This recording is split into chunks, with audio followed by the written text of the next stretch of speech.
أعوذ بالله من الشيطان الرجيم. بسم الله الرحمن الرحيم. الحمد لله رب العالمين الرحمن الرحيم مالك يوم الدين. إياك نعبد وإياك نستعين. اهدنا الصراط المستقيم صراط الذين أنعمت عليهم غير المغضوب عليهم ولا الضالين. بسم الله الرحمن الرحيم. ألف لام ميم ذلك الكتاب لا ريب فيه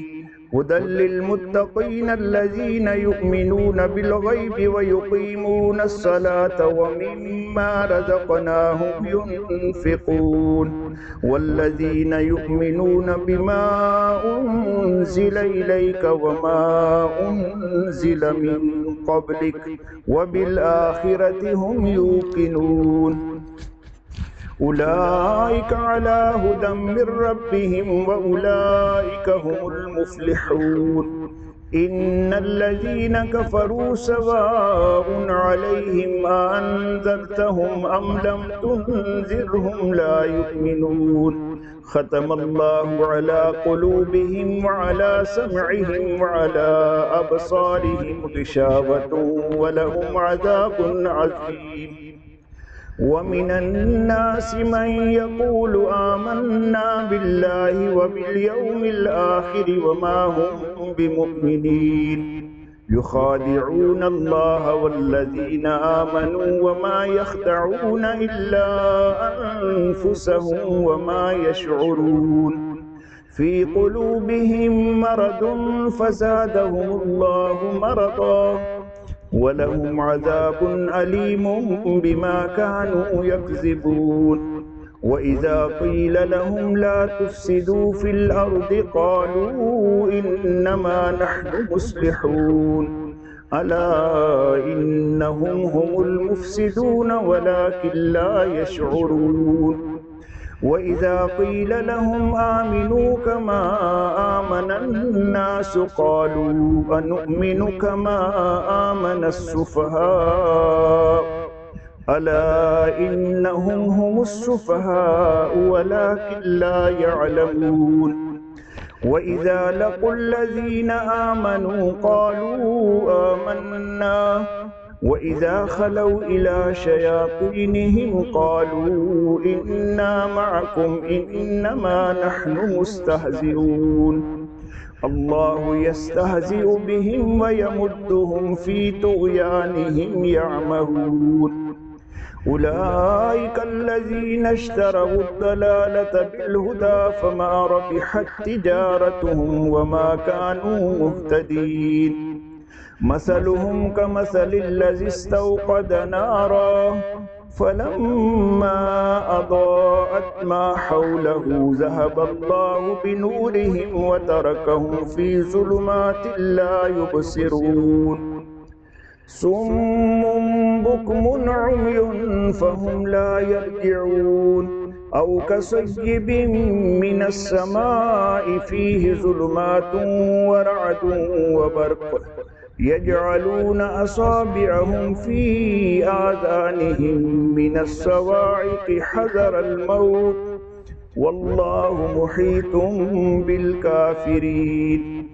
يكاد البرق يخطف أبصارهم كلما أضاء لهم مشوا فيه وإذا أظلم عليهم قاموا ولو شاء الله لذهب بسمعهم وأبصارهم إن الله على كل شيء قدير. يا أيها الناس اعبدوا ربكم الذي خلقكم والذين من قبلكم لعلكم تتقون. الذي جعل لكم الأرض فراشا والسماء بناء وأنزل من السماء ماء فأخرج به من الثمرات رزقا لكم فلا تجعلوا لله أندادا وأنتم تعلمون. وإن كنتم في ريب مما نزلنا على عبدنا فأتوا بسورة من مثله وادعوا شهداءكم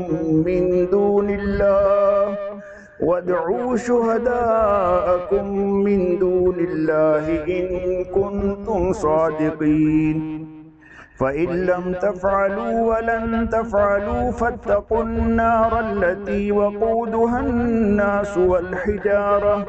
أعدت للكافرين. وبشر الذين آمنوا وعملوا الصالحات أن لهم جنات تجري من تحتها الأنهار كلما رزقوا منها من ثمرة رزقا قالوا هذا الذي رزقنا من قبل وأتوا به متشابها ولهم فيها أزواج مطهرة وهم فيها خالدون. إن الله لا يستحيي أن يضرب مثلا ما بعوضة فما فوقها فأما الذين آمنوا فيعلمون أنه الحق من ربهم وأما الذين كفروا فيقولون ماذا أراد الله بهذا مثلا يضل به كثيرا ويهدي به كثيرا وما يضل به إلا الفاسقين الذين ينقضون عهد الله من بعد ميثاقه ويقطعون ما أمر الله به أن يوصل ويفسدون في الأرض أولئك هم الخاسرون. كيف تكفرون بالله وكنتم أمواتا فأحياكم ثم يميتكم ثم يحييكم ثم إليه ترجعون. هو الذي خلق لكم ما في الأرض جميعا ثم استوى إلى السماء فسواهن 7 سماوات وهو بكل شيء عليم.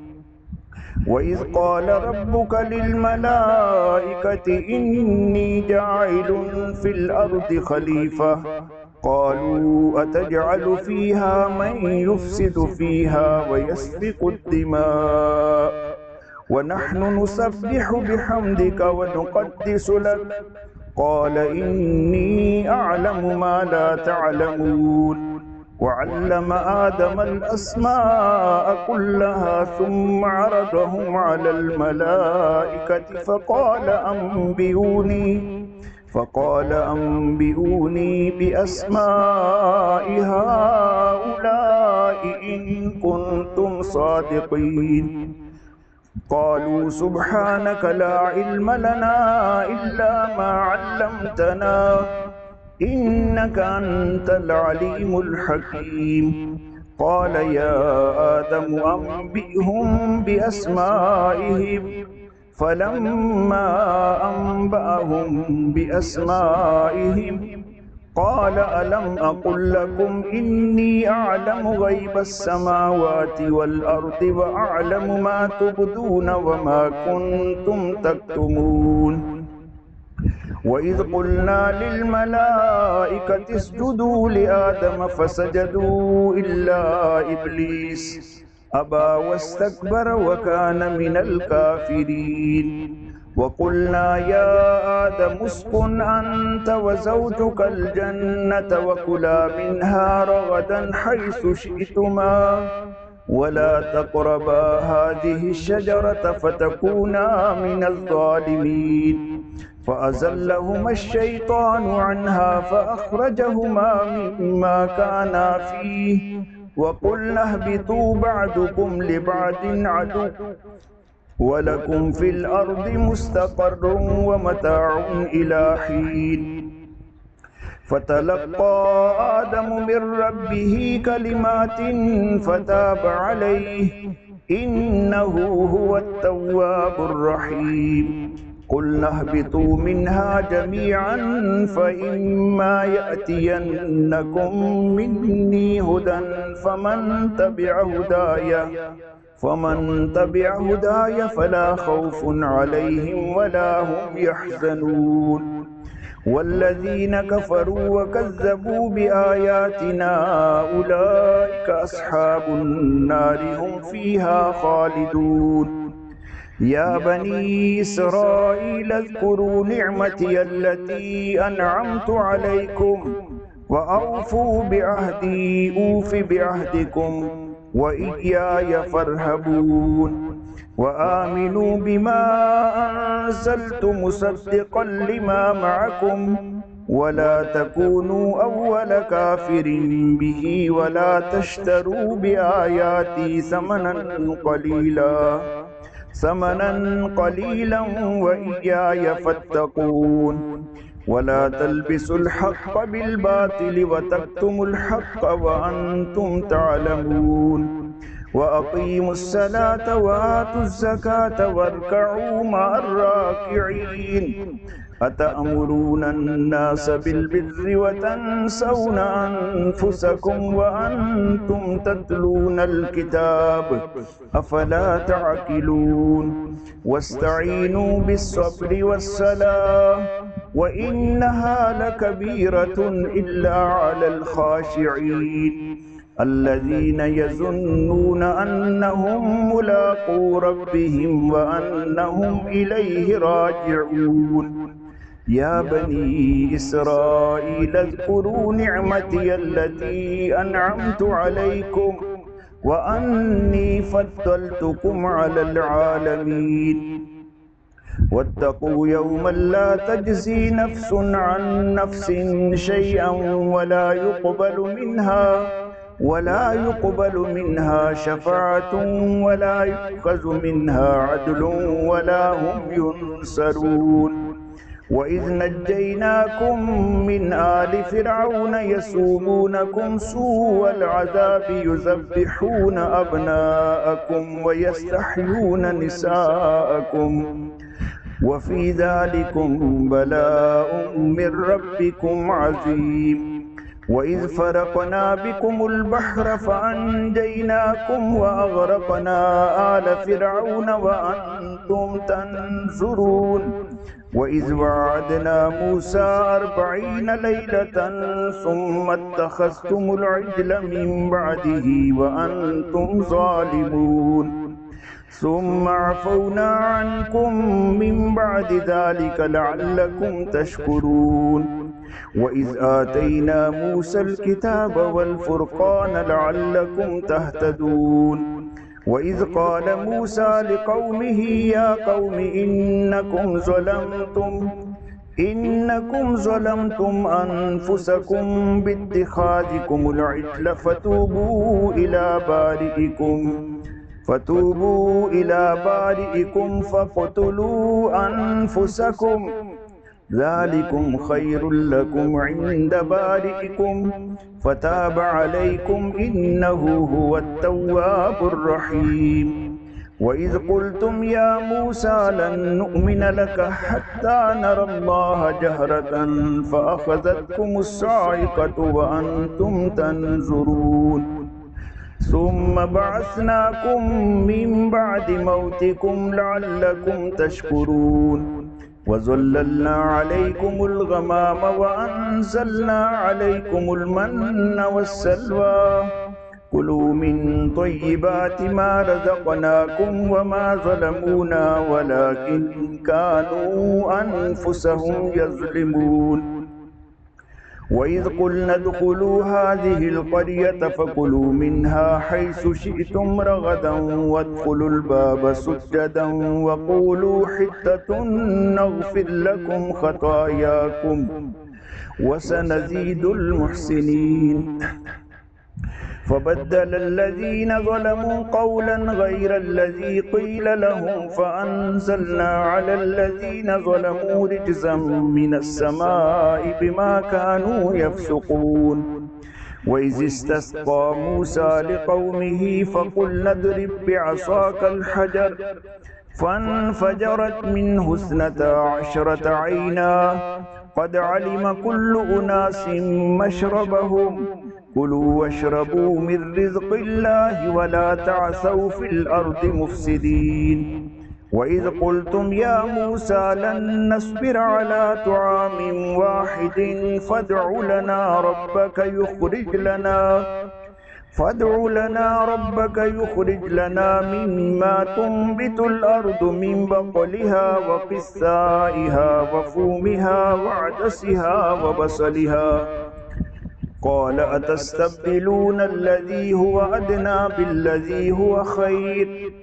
اهبطوا مصرا فإن لكم ما سألتم وضربت عليهم الذلة والمسكنة وباءوا بغضب من الله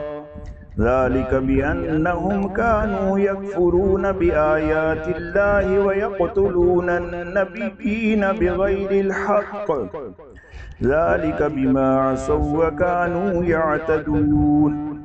إن الذين آمنوا والذين هادوا والنصارى والصابئين من آمن بالله واليوم الآخر وعمل صالحا فلهم أجرهم عند ربهم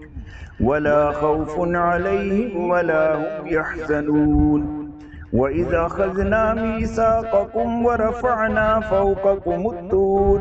خذوا ما آتيناكم بقوة واذكروا ما فيه لعلكم تتقون ثم توليتم من بعد ذلك فلولا فضل الله عليكم ورحمته لكنتم من الخاسرين ولقد علمتم الذين اعتدوا منكم في السبت فقلنا لهم كونوا قردة خاسئين فجعلناها نكالا لما بين يديها وما خلفها وموعظة للمتقين وإذ قال موسى لقومه إن الله يأمركم أن تذبحوا بقرة قالوا أتتخذنا هزوا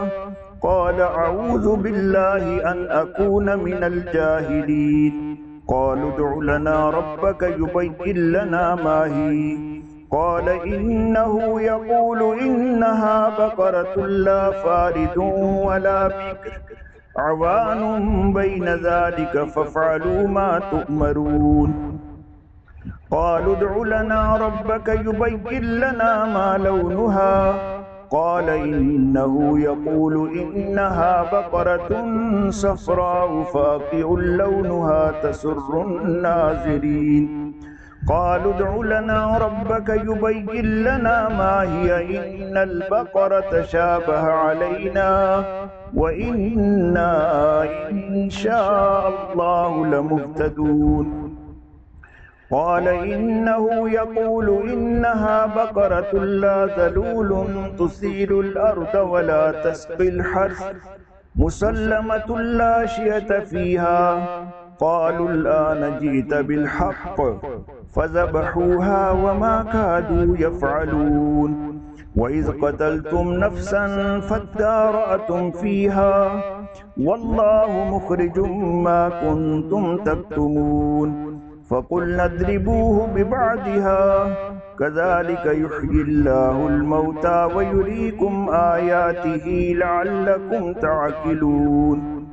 ثم قست قلوبكم من بعد ذلك فهي كالحجارة أو أشد قسوة وإن من الحجارة لما يتفجر منه الأنهار وإن منها لما يشقق فيخرج منه الماء وإن منها لما يهبط من خشية الله وما الله بغافل عما تعملون أفتطمعون أن يؤمنوا لكم وقد كان فريق منهم يسمعون كلام الله ثم يحرفونه من بعد ما قالوه وهم يعلمون وإذا لقوا الذين آمنوا قالوا آمنا وإذا خلا بعضهم إلى بعض قالوا وتحدثونهم بما فتح الله عليكم بما فتح الله عليكم ليحاجوكم به عند ربكم أفلا تعقلون أولا يعلمون أن الله يعلم ما يسرون وما يعلنون ومنهم أميون لا يعلمون الكتاب إلا أماني وإن هم إلا يظنون فويل للذين يكتبون الكتاب بأيديهم ثم يقولون هذا من عند الله ليشتروا به ثمنا قليلا فويل لهم مما كتبت أيديهم وويل لهم مما يكسبون وقالوا لن تمسنا النار إلا أياما معدودة قل أتخذتم عند الله عهدا فلن يخلف الله عهده أم تقولون على الله ما لا تعلمون بلى من كسب سيئة وأحاطت به خطيئته فأولئك أصحاب النار هم فيها خالدون والذين آمنوا وعملوا الصالحات أولئك أصحاب الجنة هم فيها خالدون وإذ أخذنا ميثاق بني إسرائيل لا تعبدون إلا الله وبالوالدين إحسانا وذي القربى واليتامى والمساكين وقولوا للناس حسنا وأقيموا الصلاة وآتوا الزكاة ثم توليتم إلا قليلا منكم وأنتم معرضون وإذ أخذنا ميثاقكم لا تسفكون دماءكم ولا تخرجون أنفسكم من دياركم ثم أقررتم وأنتم تشهدون ثم أنتم هؤلاء تقتلون أنفسكم وتخرجون فريقا منكم من ديارهم تظاهرون عليهم بالإثم والعدوان وإن يأتوكم أسارى تفادوهم وهو محرم عليكم إخراجهم أفتؤمنون ببعض الكتاب وتكفرون ببعض فما جزاء من يفعل ذلك منكم إلا خزي في الحياة الدنيا ويوم القيامة يردون إلى أشد العذاب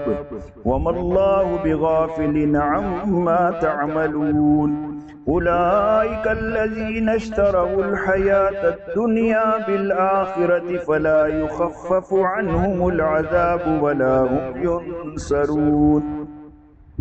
ولقد آتينا موسى الكتاب وقفينا من بعده بالرسل وآتينا عيسى ابن مريم البينات وأيدناه بروح القدس أفكلما جاءكم رسول بما لا تهوى أنفسكم استكبرتم ففريقا كذبتم وفريقا تقتلون وقالوا قلوبنا غلف بل لعنهم الله بكفرهم فقليلا ما يؤمنون ولما جاء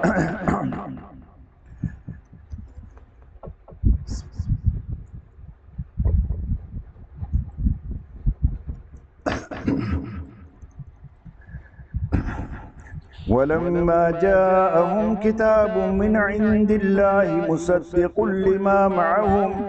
وكانوا من قبل يستفتحون على الذين كفروا فلما جاءهم ما عرفوا كفروا به فلعنة الله على الكافرين بئس ما اشتروا به أنفسهم أن يكفروا بما أنزل الله بغيا أن ينزل الله من فضله على من يشاء من عباده فباءوا بغضب على غضب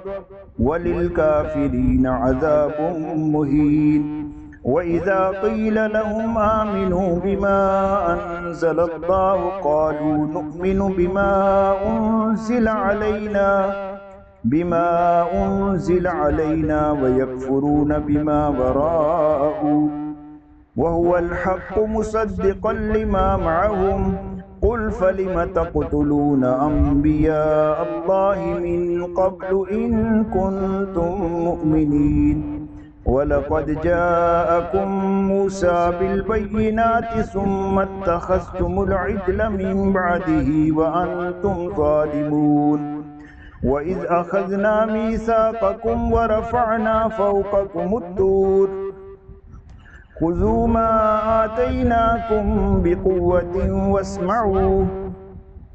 قالوا سمعنا وعصينا وأشربوا في قلوبهم العجل بكفرهم قل بئس ما يأمركم به إيمانكم إن كنتم مؤمنين قل إن كانت لكم الدار الآخرة عند الله خالصة من دون الناس فتمنوا الموت إن كنتم صادقين ولن يتمنوه أبدا بما قدمت أيديهم والله عليم بالظالمين ولتجدنهم أحرص الناس على حياة ومن الذين أشركوا يود أحدهم لو يعمر 1000 سنة وما هو بمزحزحه من العذاب أن يعمر والله بصير بما يعملون قل من كان عدوا لجبريل فإنه نزله على قلبك بإذن الله مصدقا لما بين يديه وهدى وبشرى للمؤمنين من كان عدوا لله وملائكته ورسله وجبريل وميكال فإن الله عدو للكافرين ولقد أنزلنا إليك آيات بينات وما يكفر بها إلا الفاسقون أوكلما عاهدوا عهدا نبذه فريق منهم بل أكثرهم لا يؤمنون ولما جاءهم رسول من عند الله مصدق لما معهم نبذ فريق من الذين أوتوا الكتاب كتاب الله وراء ظهورهم كأنهم لا يعلمون واتبعوا ما تتلو الشياطين على ملك سليمان وما كفر سليمان ولكن الشياطين كفروا يعلمون الناس السحر وما أنزل على الملكين ببابل هاروت وماروت وما يعلمان من أحد حتى يقولا إنما نحن فتنة فلا تكفر فيتعلمون منهما ما يفرقون به بين المرء وزوجه وما هم بضارين به من أحد إلا بإذن الله ويتعلمون ما يضرهم ولا ينفعهم ولقد علموا لمن اشتراه ما له في الآخرة من خلاق ولبئس ما شروا به أنفسهم لو كانوا يعلمون ولو أنهم آمنوا واتقوا لمثوبة من عند الله خير لو كانوا يعلمون يا أيها الذين آمنوا لا تقولوا راعنا وقولوا انظرنا واسمعوا وللكافرين عذاب أليم ما يود الذين كفروا من أهل الكتاب ولا المشركين أن ينزل عليكم من خير من ربكم والله يختص برحمته من يشاء والله ذو الفضل العظيم ما ننسخ من آية أو ننسها نأتي بخير منها أو مثلها ألم تعلم أن الله على كل شيء قدير ألم تعلم أن الله له ملك السماوات والأرض وما لكم من دون الله من ولي ولا نصير أم تريدون أن تسألوا رسولكم كما سئل موسى من قبل ومن يتبدل الكفر بالإيمان فقد ضل سواء السبيل ود كثير من أهل الكتاب لو يردونكم من بعد إيمانكم كفارا حسدا من عند أنفسهم من بعد ما تبين لهم الحق فاعفوا واصفحوا حتى يأتي الله بأمره إن الله على كل شيء قدير وأقيموا الصلاة وآتوا الزكاة وما تقدموا لأنفسكم من خير تجدوه عند الله إن الله بما تعملون بصير وقالوا لن يدخل الجنة إلا من كان هودا أو نصارى تلك أمانيهم قل هاتوا برهانكم إن كنتم صادقين بلى من أسلم وجهه لله وهو محسن فله أجره عند ربه ولا خوف عليهم ولا هم يحزنون وقالت اليهود ليست النصارى على شيء وقالت النصارى ليست اليهود على شيء وهم يتلون الكتاب كذلك قال الذين لا يعلمون مثل قولهم فالله يحكم بينهم يوم القيامة فيما كانوا فيه يختلفون ومن أظلم ممن منع مساجد الله أن يذكر فيها اسمه وسعى في خرابها أولئك ما كان لهم أن يدخلوها إلا خائفين لهم في الدنيا خزي ولهم في الآخرة عذاب عظيم ولله المشرق والمغرب فأينما تولوا فثم وجه الله إن الله واسع عليم وقالوا اتخذ الله ولدا سبحانه بل له ما في السماوات والأرض كل له قانتون بديع السماوات والأرض وإذا قضى أمرا فإنما يقول له كن فيكون وقال الذين لا يعلمون لولا يكلمنا الله أو تأتينا آية كذلك قال الذين من قبلهم مثل قولهم تشابهت قلوبهم قد بينا الآيات لقوم يوقنون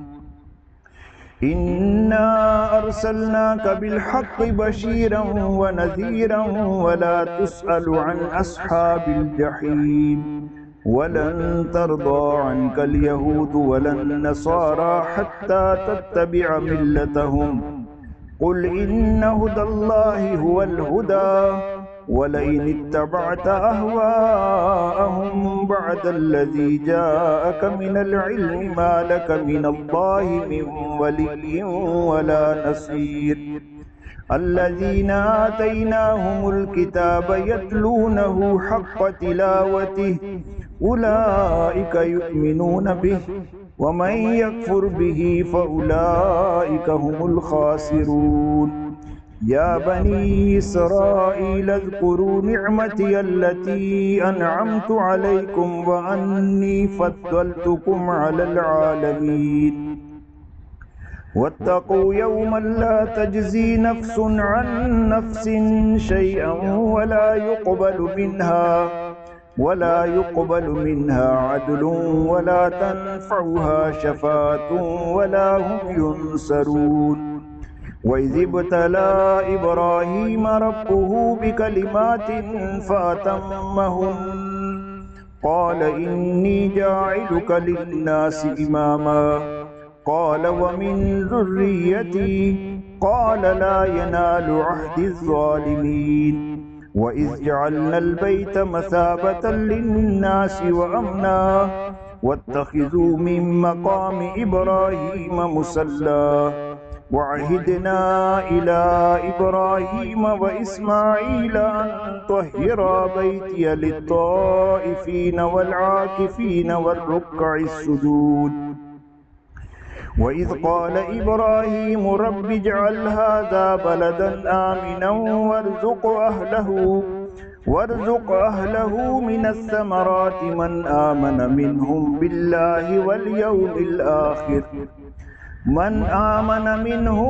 بالله واليوم الآخر قال ومن كفر فأمتعه قليلا ثم أضطره إلى عذاب النار وبئس المصير وإذ يرفع إبراهيم القواعد من البيت وإسماعيل ربنا تقبل منا إنك أنت السميع العليم ربنا واجعلنا مسلمين لك ومن ذريتنا أمة مسلمة لك وأرنا مناسكنا وتب علينا إنك أنت التواب الرحيم ربنا وابعث فيهم رسولا منهم يتلو عليهم آياتك ويعلمهم الكتاب والحكمة ويزكيهم إنك أنت العزيز الحكيم ومن يرغب عن ملة إبراهيم إلا من سفه نفسه ولقد اصطفيناه في الدنيا وإنه في الآخرة لمن الصالحين إذ قال له ربه أسلم قال أسلمت لرب العالمين ووصى بها إبراهيم بنيه ويعقوب يا بني إن الله اصطفى لكم الدين فلا تموتن إلا وأنتم مسلمون أم كنتم شهداء إذ حضر يعقوب الموت إذ قال لبنيه ما تعبدون من بعدي قالوا نعبد إلهك وإله آبائك إبراهيم وإسماعيل وإسحاق إلها واحدا ونحن له مسلمون تلك أمة قد خلت لها ما كسبت ولكم ما كسبتم ولا تسألون عما كانوا يعملون وقالوا كونوا هودا أو نصارى تهتدوا قل بل ملة إبراهيم حنيفا وما كان من المشركين قولوا آمنا بالله وما أنزل إلينا وما أنزل إلى إبراهيم وإسماعيل وإسحاق ويعقوب والأسباط وما أوتي موسى وعيسى وما أوتي النبيون من ربهم لا نفرق بين أحد منهم ونحن له مسلمون فإن آمنوا بمثل ما آمنتم به فقد اهتدوا وإن تولوا فإنما هم في شقاق فسيكفيكهم الله وهو السميع العليم صبغة الله ومن أحسن من الله صبغة ونحن له عابدون قل أتحاجوننا في الله وهو ربنا وربكم ولنا أعمالنا ولكم أعمالكم ونحن له مخلصون أم تقولون إن إبراهيم وإسماعيل وإسحاق ويعقوب والأسباط كانوا هودا أو نصارى قل أأنتم أعلم أم الله ومن أظلم ممن كتم شهادة عنده من الله وما الله بغافل عما تعملون تلك أمة قد خلت लहा मा कसबत वलकुम मा कसबतुम वला तुसअलून अम्मा कानू यअमलून।